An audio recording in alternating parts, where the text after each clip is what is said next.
U.S. Army deserter Bergdahl described as efficient soldier. Fort Bragg, North Carolina.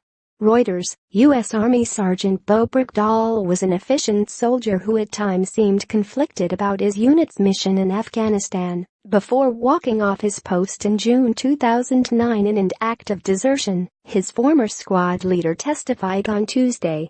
Bergdahl, 31, could be sentenced to life in prison after pleading guilty on October 16 to desertion and misbehavior before the enemy. His defense lawyers are trying to avoid a prison sentence for the Idaho native, who spent years as a prisoner of Taliban insurgents. He executed quickly, efficiently, no backtalk, no questions, said former Sergeant Greg Leatherman, who was Bergdahl's squad leader the year he deserted. He wanted to go out and get bad guys. Under cross-examination, Leatherman added that Bergdahl complained a lot about the military hierarchy and that the unit was not aggressive enough against the Taliban. He wasn't sold on the mission we were fighting, Leatherman testified at the Fort Bragg military base in North Carolina.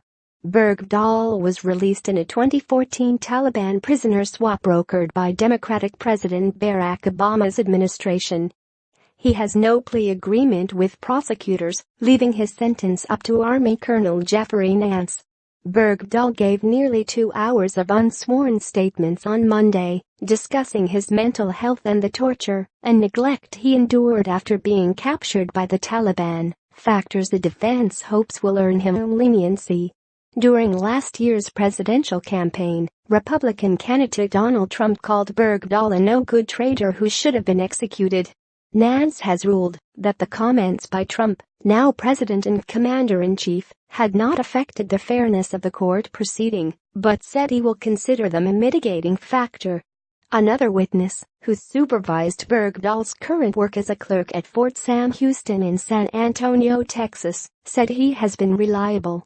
There was less drama with Sergeant Bergdahl on a daily basis than most of the non-commissioned officers in our office, Audrey Ellingson, Bergdahl's former supervisor, testified. Ellingson is a retired Army major who was serving in a civilian capacity at the time. Multiple service members called as witnesses by prosecutors spoke of the hazardous conditions they faced in the futile search for Bergdahl, who says he deserted to report critical problems in his chain of command. Several soldiers fell ill or were badly injured during hastily organized missions to find him. Master Sergeant Mark Allen, the most critically hurt, was shot in the head, leaving him unable to speak or walk.